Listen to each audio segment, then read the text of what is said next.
Questions की, ठीक है ना। तो जनरली फैजन्स रूल कहता क्या है आपके पास, covalent nature in ionic compounds,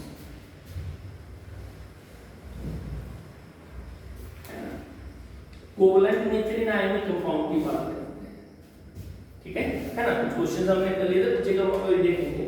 like simply हमने अगर कहा कि NaCl और KCl दोनों आयनिक है, बोथ आर आयनिक, बट इनमें अगर मैं बात करूं कौन ज्यादा आयनिक है कौन कम आयनिक है, ठीक है। तो how can I explain that, ठीक है। तो इसको मैं एक्सप्लेन करूंगा अकॉर्डिंग टू फैजन्स रूल, ठीक है। फैजन्स रूल ने क्या किया था, कुछ पैरामीटर दिए थे जहां पे उन्होंने कहा था कि there is no 100% covalent bond, ठीक है, और there is no 100% ionic bond. A covalent bond contain little bit of ionic character और ionic bond contain little bit of a covalent character। कल हमने बात की थी कि आपके पास जब भी आयनिक कंपाउंड बनेगा तो देयर इज अ पोलराइजेशन, और at the time of polarisation there is a little bit sharing of electron which produce covalent bond, which produce covalent character in ionic bonds. Is that clear, ठीक है। तो अभी अगर बात करते हैं यहाँ पे आपके पास, तो फैजन्स रूल ने कुछ एक पैरामीटर दिए थे। पहला उन्होंने कहा था कि साइज ऑफ कैटायन जो है that is inversely proportional to polarisation. जितना बड़ा साइज कैटायन का होगा पोलराइजेशन उतनी कम होगी।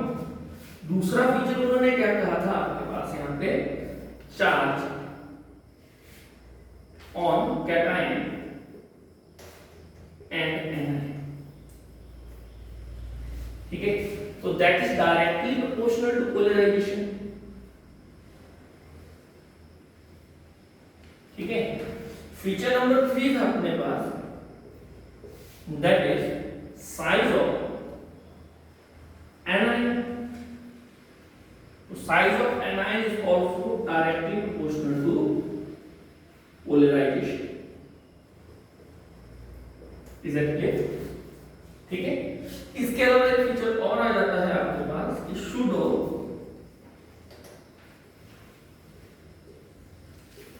इनर्ट गैस कॉन्फिगरेशन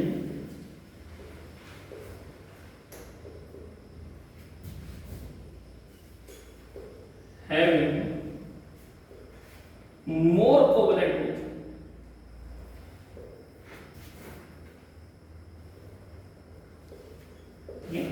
तो ये कुछ एक बातें हैं, ठीक है। अब बात आ जाते हैं अपने एग्जांपल पे ही कि मुझे कैसे पता चलेगा कौन ज्यादा कोवेलेंट, किसमें ज्यादा कोवेलेंट कैरेक्टर है, जिसमें कम कोवेलेंट कैरेक्टर। तो ये पता चलेगा पोलराइजेशन। तो यहाँ पे टर्म आ जाती है पोलराइजेशन, तब से मैं पोलराइजेशन लिखूंगा, तो यहाँ भी पोलराइजेशन है, इधर भी पोलराइजेशन है, ठीक है। तो जो पोलराइजेशन है that is directly proportional to covalent nature, ठीक है ना। तो पोलराइजेशन जब भी आपके पास हो जाएगी, लाइक अगर हम बात करते हैं कोई एक कैटायन है, लाइक ये C कैटायन है, ठीक है। इस और कोई एक आपके पास क्या है A एनायन है, अगर ये दूर दूर है तो ठीक है, इनका स्पेसिफिक आपका साइज है, ठीक है, एक स्पेसिफिक शेप है। पर जब कोई आयनिक बॉन्ड बनता है तो इस कैटायन के, है ना, ये क्या कर जाता है, एनायन जब भी क्लोज आएगा तो ये एनायन क्या कर जाएगा बेटा, पोलराइज हो जाएगा, ठीक है। एनायन क्या कर जाएगा, पोलराइज कर जाएगा। इसकी एक क्या हो जाएगी, डिफॉर्मेशन हो जाएगी। इसी में पहले एनायन ऐसा था, अभी क्या हो गया, डिफॉर्म हो गया। तो जब ये डिफॉर्मेशन ऑफ शेप होगी, at that time there is a sharing of electron. इस शेयरिंग ऑफ इलेक्ट्रॉन्स क्या कर जाता है, there is a generation of covalent nature,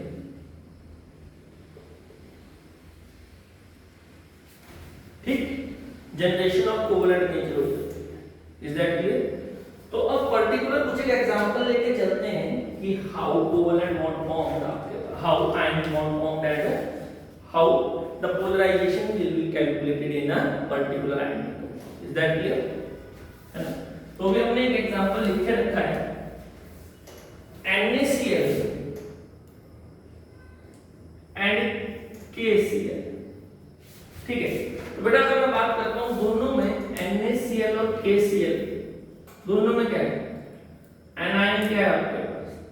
chloride nitrogen को मैं अगर आयनाइज कर दूं तो N में पॉजिटिव आयन आ जाएगा, Cl नेगेटिव आयन आ जाएगा।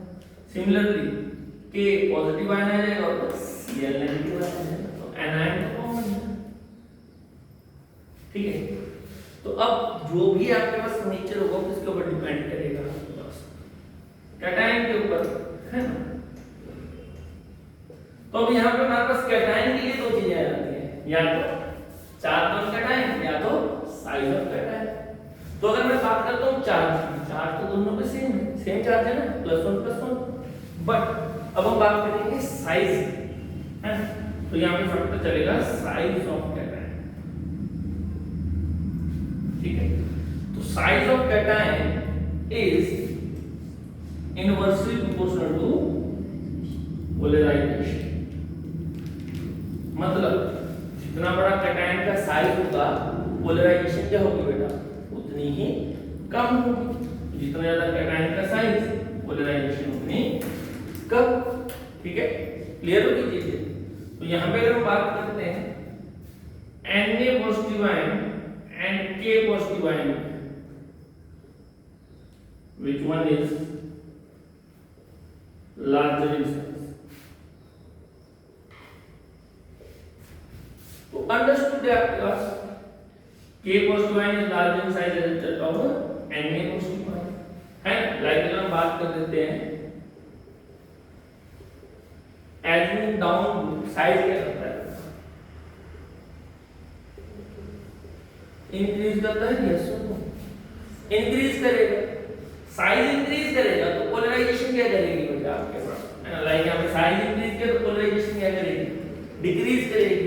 तो अगर हम बात करते हैं इन केस ऑफ KCl, है ना, पोलराइजेशन इज लेस, है ना। अब KCl लेस पोलराइज्ड है और polarisation is directly proportional to covalent nature and this is inversely proportional to ionic nature, yes और नो। ठीक है, तो जितना ज्यादा आपके पास क्या होगा, वो कैटायन का साइज होगा, पोलराइजेशन उतनी कम होगी। पोलराइजेशन जितनी कम होगी कोवलेंट नेचर उतना कम और आयनिक नेचर उतना ज्यादा। तो यहाँ पे हम कह सकते हैं कि KCl is more ionic as that of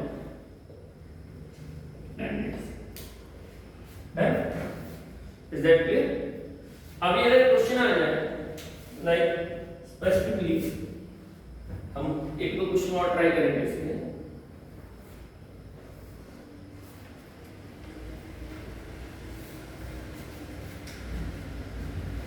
In between of NaCl and AlCl, which one is more ionic?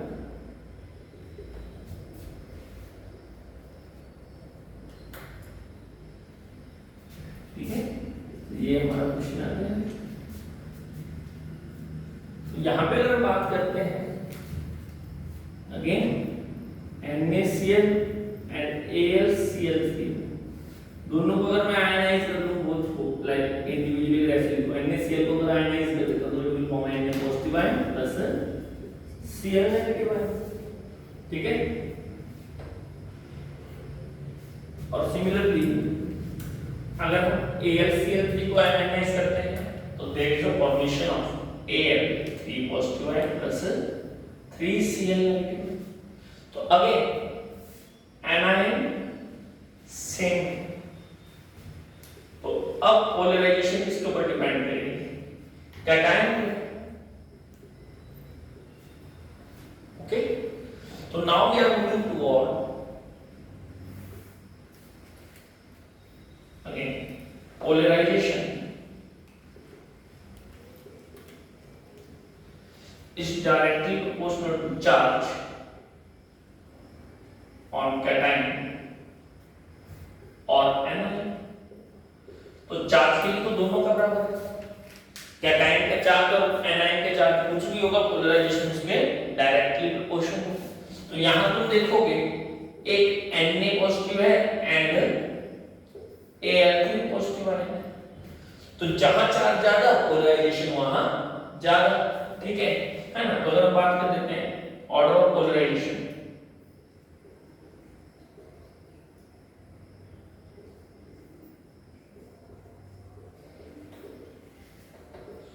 अगर ऑर्डर ऑफ पोलराइजेशन की बात करूं तो Na पॉजिटिव आयन कम पोलराइज होगा क्योंकि चार्ज कम है, as that of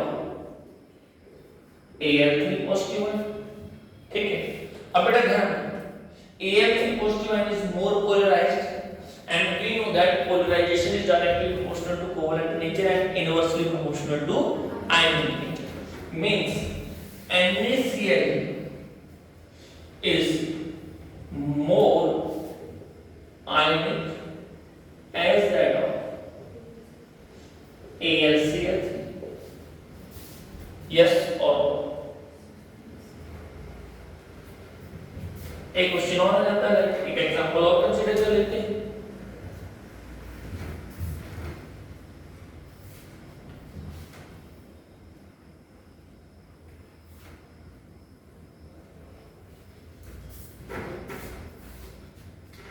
Example number 3. In between of NaF, NaBr and NaCl, the order of ionic nature is order of ionic nature.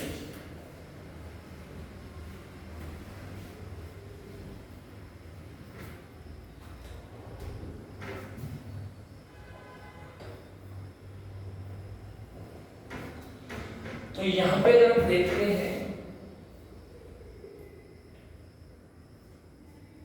NaF, NaCl, NaBr, again अगर मैं ionise कर दूंगा, there is a formation of Na positive ion plus F negative ion, Na positive ion plus Cl negative ion, Na positive ion plus Br negative। ठीक है, अब ध्यान दो, हर बार जरूरी नहीं है कि हमें इसको आयनाइज ही करना हो।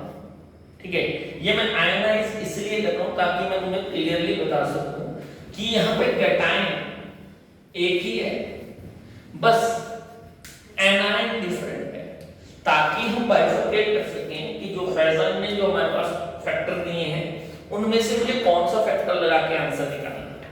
ठीक है, ऐसे ये मैंडेटरी नहीं है कि मुझे इनको आयनाइज ही करना है। Is that clear? मैं यहां से देख सकता हूं कि NaF, NaBr, NaCl तीनों में कैटायन बराबर है, बस एनायन डिफरेंट है।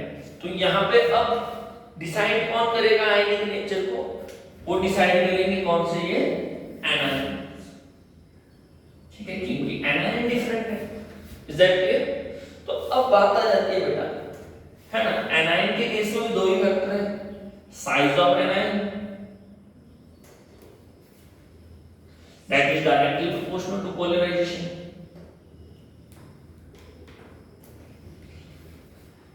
second one is charge on anion that is also directly proportional to polarization। अब ये दो है, अब इन दोनों में से भी कौन सा लगेगा मैं कैसे पता करूं? तो इन सब में चार्ज भी कॉमन है ना, -1, 1 नेगेटिव।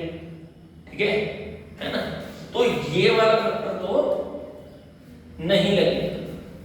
अब बात आ जाती है इस फैक्टर की, साइज वाली। तो अगर मैं बात करता हूं साइज ऑफ एनायन की, यहां पे फ्लोराइड, क्लोराइड और ब्रोमाइड आयन, तो बेटा एक ही ग्रुप के हैं, as we move down the group size क्या करता है, साइज इंक्रीज करेगा। ठीक है, तो size of anion is directly proportional to polarisation. तो यहां पे अगर हम बात करते हैं, ठीक है, यहां पे हम बात करते हैं अगर ऑर्डर ऑफ पोलराइजेशन,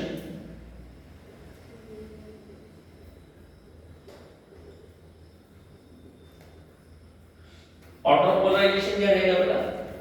तो सबसे ज्यादा आएगा ब्रोमाइड आयन का, फिर क्लोराइड आयन का, और फिर फ्लोराइड आएगा। अब देखो तुम्हें जरूरी नहीं है हर बार ये भी लिखना, ठीक है, ये सब काम जुबानी होनी चाहिए, पर मैं तुम्हें भी समझा रहा हूं तो इसलिए हम प्रैक्टिस कर रहे हैं, तो एक बार ऐसे कर रहे हैं, ठीक है। तो यहाँ पे यह है, अब we know that polarisation is directly proportional to covalent nature, मतलब कोवेलेंट नेचर जो होगा वो NaBr में सबसे ज्यादा होगा। तो यहाँ पे अगर हम बात कर देते हैं आयनिक नेचर की, आयनिक नेचर की अगर मैं बात करूं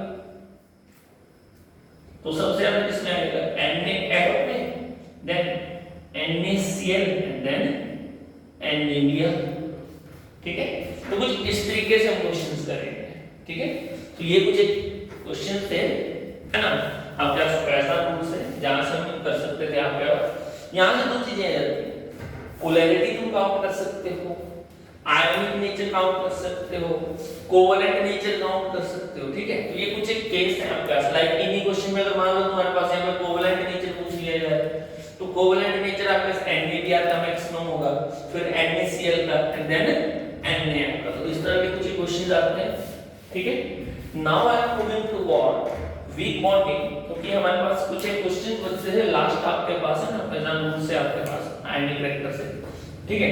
तो now we are moving toward weak bonding, और वीक बॉन्डिंग में हम सबसे पहले शुरू कर रहे हैं आपके पास hydrogen bonding, is that clear, ठीक है।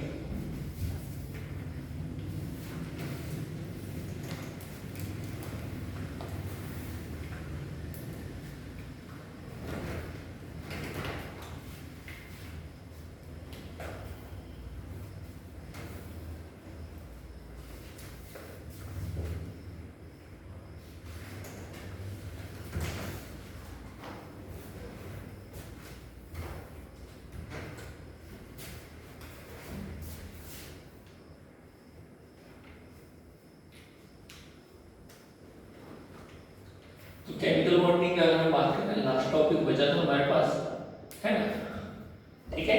वीक बॉन्डिंग, हालांकि अगर मैं बात करूं तुम्हारा यूनिट यहीं से आपका लेक्चर जो है यहीं से अब शुरू होगा, ठीक है। ये पहले का जो था एक एक्सप्लेनेटरी पार्ट था, ठीक है, जो मुझे एक्सप्लेन करना था, ठीक है। तो यहां से मैं शुरू कर रहा हूं वीक बॉन्डिंग से, ठीक है। वीक बॉन्डिंग में हम बात करते हैं बेटा, सबसे पहले बात करते हैं हाइड्रोजन बॉन्डिंग की, ठीक है। हाइड्रोजन बॉन्डिंग,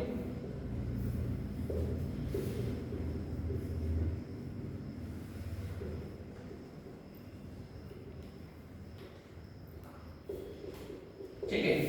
हाइड्रोजन बॉन्डिंग की अगर मैं बात करूं, हाइड्रोजन बॉन्डिंग के अगर मैं बारे में कहूं तो हाइड्रोजन बॉन्डिंग वीक बॉन्डिंग है, ठीक है। ये इस बॉन्ड को बनाने के लिए अगर हम बात करें, जब ये बॉन्ड बनेगा तो कम अमाउंट ऑफ एनर्जी रिलीज होगी, अगर इसको तोड़ना होगा तो आपके पास क्या होगा, lesser amount of energy required. दूसरी बात ये है कि हाइड्रोजन बॉन्ड वीक बॉन्ड की कैटेगरी में आता है, तो ये केमिकल बॉन्ड, केमिकल प्रॉपर्टीज को अफेक्ट नहीं करता है, ठीक है। तो फिर क्या करता है, तो ये अफेक्ट करता है सिर्फ आपके पास किसको, ये अफेक्ट करता है बच्चे आपके पास फिजिकल प्रॉपर्टीज ऑफ कंपाउंड, ठीक है। इसको फिजिकल प्रॉपर्टीज को कहेगा, लाइक कहीं पे बॉइलिंग पॉइंट बढ़ा देगा, कहीं पे सॉल्युबिलिटी बता देगा, ठीक है, कहीं पे डेंसिटी आ जाएगी, आपके पास डेंसिटी इंक्रीज कर जाएगी, ठीक है, सरफेस टेंशन इंक्रीज कर जाएगी। तो ये कुछ एक फिजिकल प्रॉपर्टीज हैं जिनके ऊपर क्या करता है आपका से इंपैक्ट करता है, ठीक है। लाइक अगर मैं सिंपल सा एग्जांपल से बात करूं कि H2S2 है, हाइड्रोजन सल्फाइड, ये गैस है, but H2O is liquid due to H bonding, ठीक है ना। तो ये कुछ एक बात है। तो ऐसे कुछ एक चीजों को आपके पास क्या करता है, हाइड्रोजन बॉन्ड इफेक्ट करता है, फिजिकली इफेक्ट करेगा। लाइक ये लिक्विड स्टेट को चेंज कर दिया इसने, यहाँ पे गैस स्टेट में था, यहाँ से किसमें चला गया, लिक्विड स्टेट में, इज दैट क्लियर। तो कुछ एक चीजें ऐसी हैं जिनके ऊपर इम्पैक्ट करेगा। तो अगर हम बात करते हैं हाइड्रोजन बॉन्ड होता क्या है, तो डेफिनेशन की अगर बात करें बेटा, it is the electrostatic, it is the interaction between the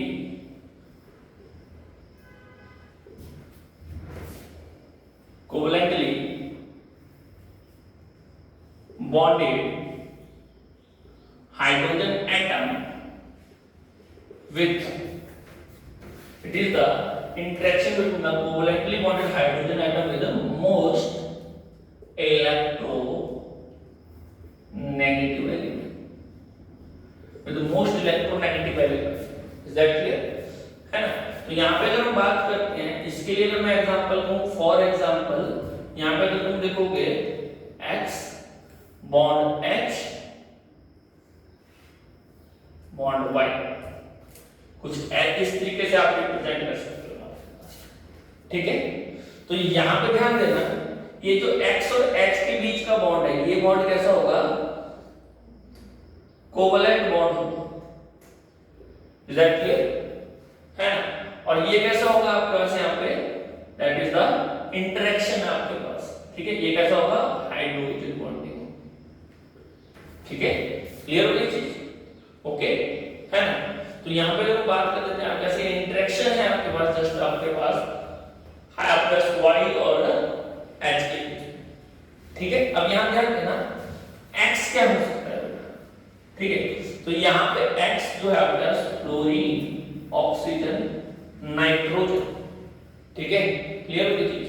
ये हो सकता है, क्लियर हो गई चीज, है ना? Most electronegative element. और Y जो है Y क्या हो जाएगा आपका? अच्छा, यहाँ पे एक बार आ जाता है लाइक sp हाइड्रोजन कार्बन, ठीक है? ये भी हो सकता है। और Y हमेशा क्या रहेगा आपके पास? यहाँ पे Y इंडिकेट करेगा क्लोरीन को, ऑक्सीजन को and nitrogen. Is that clear? ठीक है ना? इसके लिए मैं जनरल एक एग्जांपल दे दूं तुम्हें। फॉर एग्जांपल यहीं पे मैं तुम्हें समझा रहा हूं, लाइक H और F हाइड्रोजन फ्लोराइड, ठीक है? यहाँ पे H और F के बीच में आपका ऐसा, अगर हम बात कर लेते हैं स्पेसिफिकली कोवलेंट बॉन्ड है, ठीक है? फर्दर अगर हम बात कर लेते हैं आपके पास यहाँ पे कोई दूसरा HF मॉलिक्यूल आ जाता है, HF, तो यहाँ जो इंटरेक्शन, ठीक है? अब ये कोवलेंट बॉन्ड है, ठीक है? ये भी कोवलेंट बॉन्ड है, लाइक मैं अगर ऐसे लिखूं कि ये नॉर्मल कोवलेंट बॉन्ड है, ये भी कोवलेंट बॉन्ड है,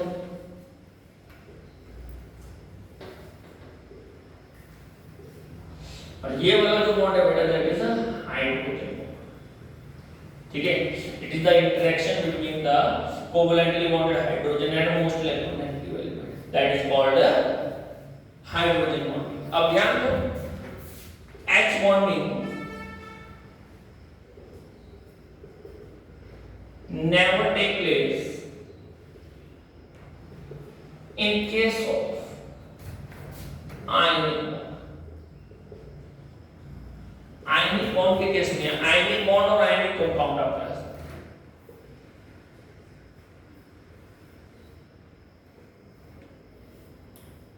ठीक है? आयनिक कंपाउंड में हाइड्रोजन बॉन्डिंग कभी नहीं होगी, ठीक है? दूसरा जाता है hydrogen bonding, H bonding exist in case of polar covalent bond, ठीक है? पोलर कोवलेंट बॉन्ड के केस में ही हम कैसे है ना, इसी केस पे एग्जिस्ट करती है। Is that clear? ठीक है ना? एक पॉइंट और आ जाता है आपके पास, hydrogen bond is also known as dipole dipole interaction,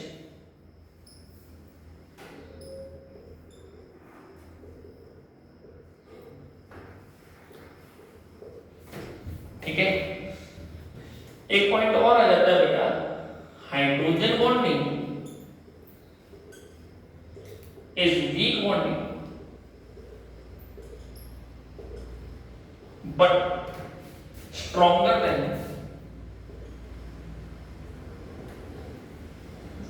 van der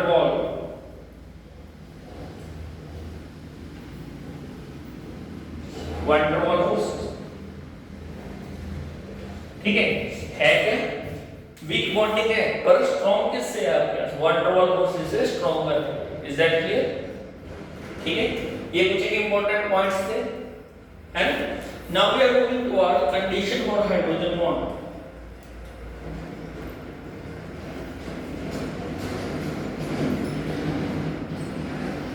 condition for hydrogen bond. तो बेटा अगर मैं कंडीशन की बात करूं तो यहाँ पे भी दिख रहा है तुम लोग को कि हाइड्रोजन बॉन्ड कहाँ होगा आपके पास, है ना? पोलर कोवलेंट बॉन्ड के केस में आपके पास द बॉन्ड मस्ट बी आपके पास, है ना? हाइड्रोजन और मोस्ट इलेक्ट्रोनेगेटिव एलिमेंट के बीच में आपका कैसा बॉन्ड होना चाहिए, है ना? पोलर कोवलेंट बॉन्ड होना चाहिए, ठीक है? और दूसरा अब ऐसे यहाँ पे अगर हम बात कर देते हैं बेटा, क्या आ जाती है? पहली कंडीशन आ जाती है ये hydrogen bond take place between the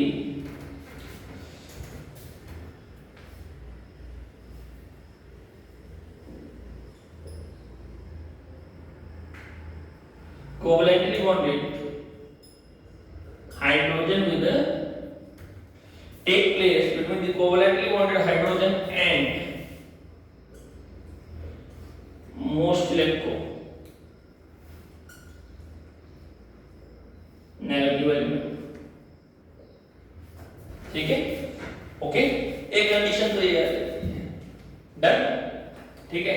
दूसरी कंडीशन क्या आ जाती है बेटा यहाँ पे अगर हम बात करते हैं, ठीक है, कि हाइड्रोजन बॉन्डिंग के लिए एक कंडीशन तो ये, दूसरा ये आ जाता है कि आपका कोवलेंट बॉन्ड कैसा होना चाहिए? आपका जो कोवलेंटली बॉन्डेड हाइड्रोजन है, ठीक है, ये कैसा होना चाहिए?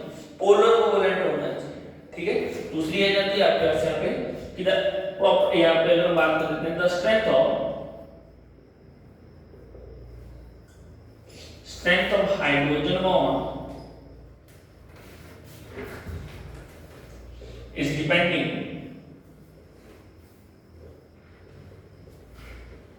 इलेक्ट्रोनेगेटिविटी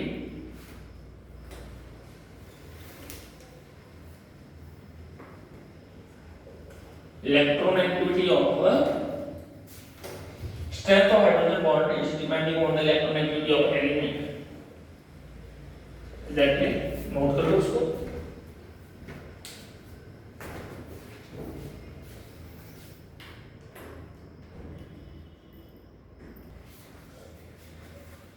चलो कर लिया नोट तुम लोगों ने? ठीक है, बराबर कर रहा हूं। अब हम बात करेंगे टाइप ऑफ हाइड्रोजन बॉन्ड की।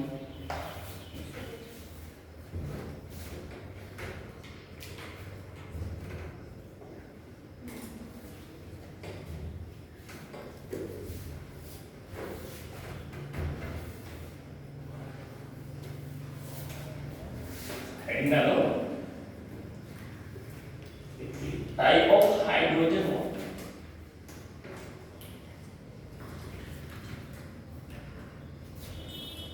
ठीक है? तो अगर मैं बात करता हूं हाइड्रोजन बॉन्ड की,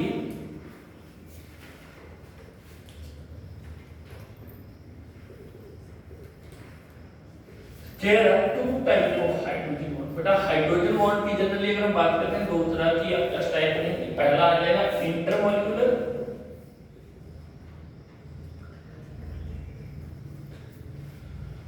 hydrogen bond and second one is intramolecular.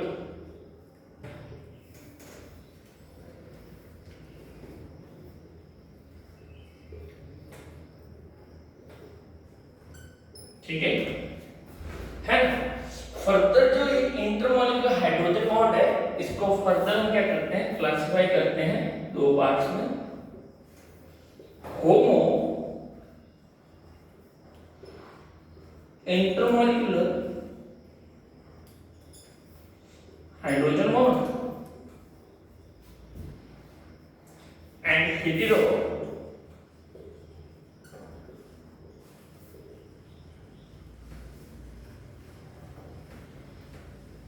Hydrogen. ठीक है, तो पहले हम क्लासिफाई करेंगे इंटरमॉलिक्यूलर हाइड्रोजन बॉन्डिंग क्या होती है आपके पास। ठीक है, तो हेडिंग डाल दो intermolecular hydrogen bond.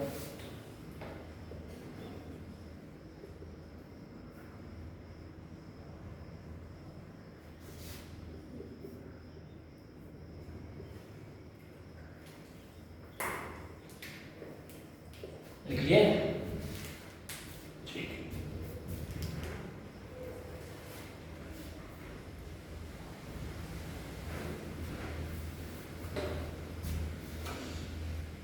Intermolecular hydrogen bond क्या होता है बेटा? The hydrogen bond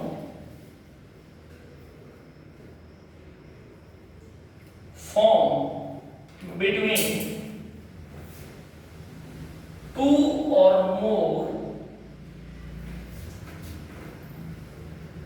same or different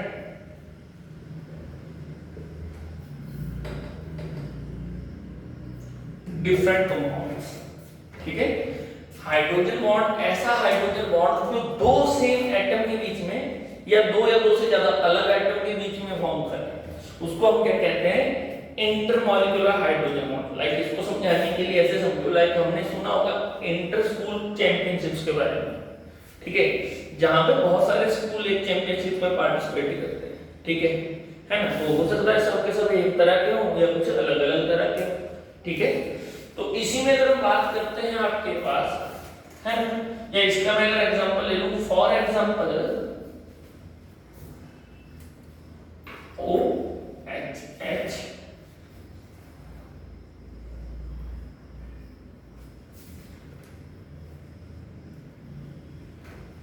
ठीक है। तो अगर यहां पे तुम देखोगे तो ये तो नॉर्मल कोवलेंट बॉन्ड है, यहां पे जो है इस वाटर मॉलिक्यूल के हाइड्रोजन और इसके ऑक्सीजन के बीच में क्या बन रहा है? एक हाइड्रोजन बॉन्ड फॉर्म कर रहा है। यहां पे भी एक हाइड्रोजन बॉन्ड फॉर्म हो रहा है, ठीक है।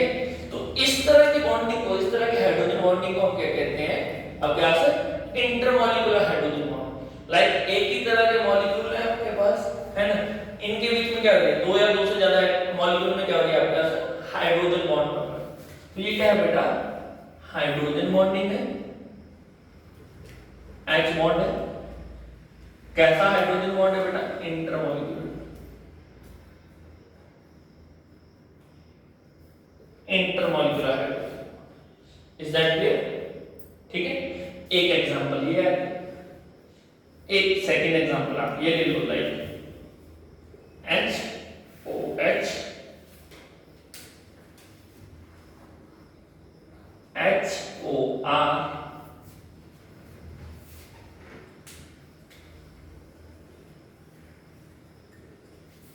ठीक है। तो यहां पे भी आपके पास क्या हो रहा है? Most electronegative element of hydrogen के बीच में, ठीक है, ठीक है। यहां पर फर्दर अगर मैं लूं आपके पास एक एग्जांपल और लेता हूं, लाइक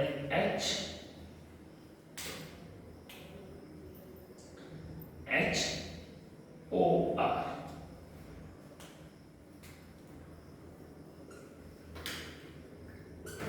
ठीक है।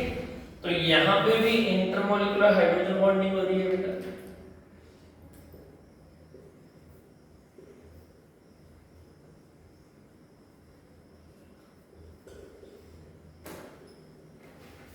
ठीक है। अब इंटरमॉलिक्यूलर हाइड्रोजन बॉन्डिंग में मैंने कहा था तुम्हें, है ना, कि दो केस आते हैं। एक आ जाता है होमो इंटरमॉलिक्यूलर और दूसरी आ जाती है क्या आपके पास? Hetero intermolecular. तो होमो इंटरमॉलिक्यूलर में क्या होता है बेटा? एक ही तरह के मॉलिक्यूल, लाइक यहां पे वाटर मॉलिक्यूल के बीच में ही हाइड्रोजन बॉन्ड बन रहा है ना, ये भी वाटर मॉलिक्यूल है, ये भी वाटर मॉलिक्यूल है, ये भी वाटर मॉलिक्यूल है। तो वाटर मॉलिक्यूल के बीच में बनने वाला hydrogen bond that is called intermolecular hydrogen bond, ठीक है। बट एल्कोहल यहां ध्यान दो, ये वो आपका ये H2 मॉलिक्यूल था, ये भी H2 का मॉलिक्यूल है, ये भी H2 का मॉलिक्यूल है, ठीक है। और यहां पे ये H2 का मॉलिक्यूल है, ठीक है, बट ये क्या है? अल्कोहल है ना, ROH, यस और नो? ये तो अल्कोहल है। अगेन ये फिर वाटर आ गया, ये अगेन अल्कोहल आ गया। तो यहां पे क्या हो रहा है? इंटरमॉलिक्यूलर हाइड्रोजन बॉन्ड है, बट ये क्या है? दो अलग अलग मॉलिक्यूल के बीच में। Is that clear? The hydrogen bond between the two or more different atom, two or more different molecule is called intramolecular hydrogen bond, ठीक है ना? Hydrogen bond between two or more different molecule is called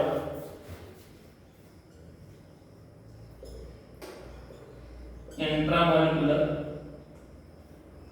hydrogen bond. ठीक है, इसको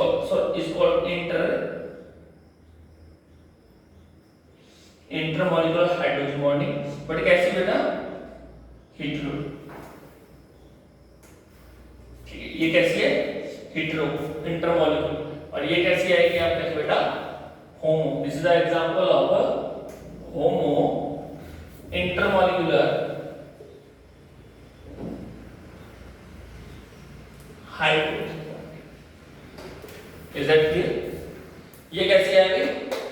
hetero intermolecular hydrogen है, intermolecular ही, but same molecule में अगर हो तो होमो, डिफरेंट में हो जाए तो hetero. Is that clear? Yes और नो? ठीक है, तो ये थी हाइड्रोजन बॉन्ड का पहला केस, इंटरमॉलिक्यूलर हाइड्रोजन बॉन्डिंग का क्लास। इसमें फर्दर और एग्जांपल आ जाते हैं, लाइक एक को हमने पहले देखा था HF मॉलिक्यूल के बीच में, लाइक HF मॉलिक्यूल के बीच में एक एग्जांपल ये आ जाता है, ये भी होमो का ही है। ठीक है, ठीक है, क्लियर हो गई? तो ये कैसे आ गई? Hydrogen bonding in HF molecule, H bonding in HF molecule. ठीक है, एक एग्जांपल और इसका, लाइक NH3 मॉलिक्यूल है आपके पास, लाइक H।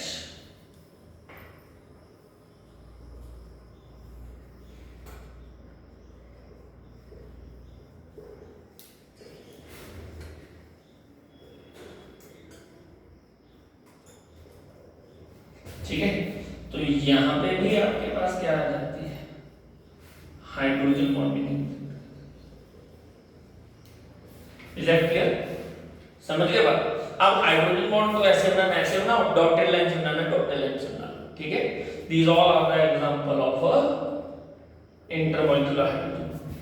अब ध्यान रखना बेटा, स्ट्रेंथ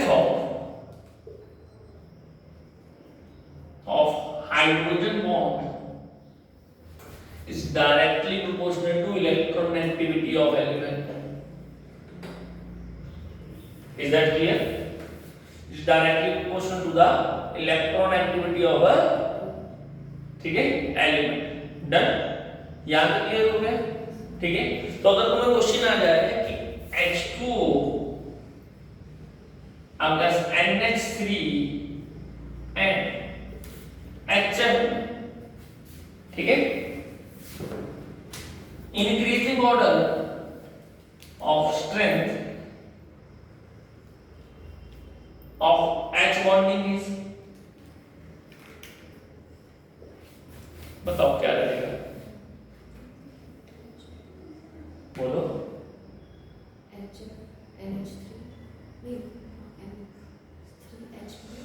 देखो, इलेक्ट्रोनेगेटिविटी के लिए अगर हम बात करें, मोस्ट इलेक्ट्रोनेगेटिव एलिमेंट है,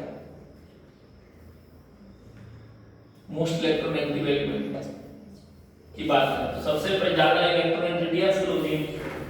ठीक, फिर आता है ऑक्सीजन और फिर आता है क्या? नाइट्रोजन।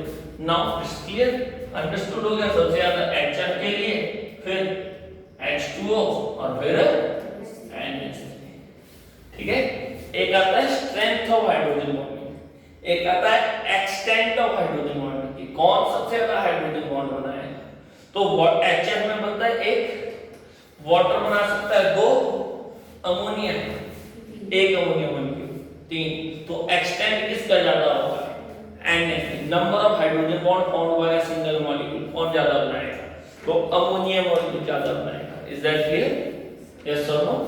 ठीक है, तो ये थी intermolecular hydrogen bonding. Now we are moving toward second type of hydrogen bond, that is called intramolecular hydrogen.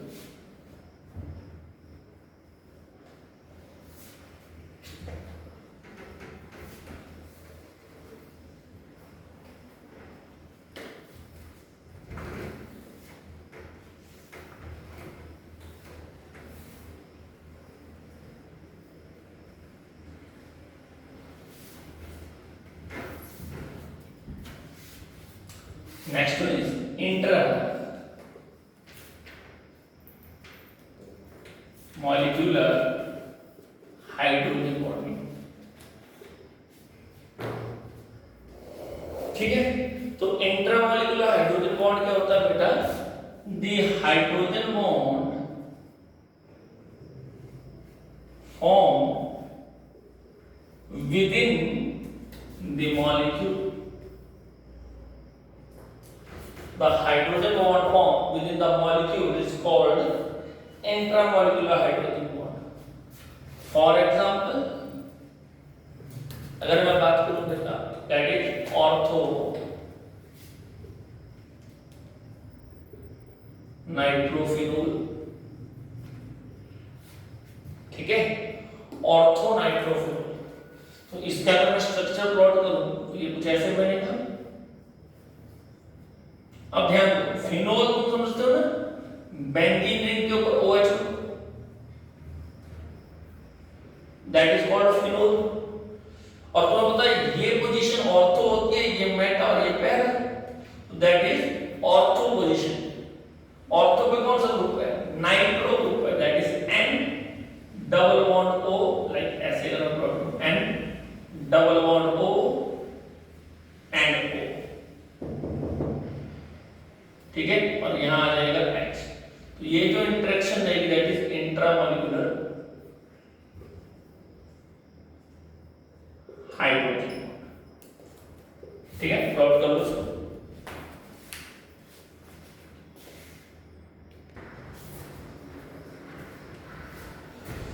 एक और एग्जांपल आ जाता है इसका। ठीक है, एग्जांपल नंबर 2,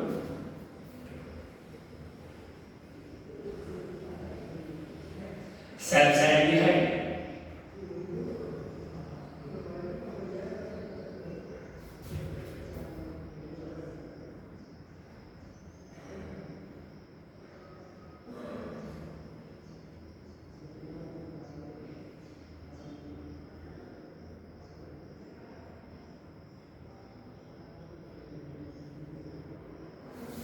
ये जो होगा दैट इज आल्सो इंट्रा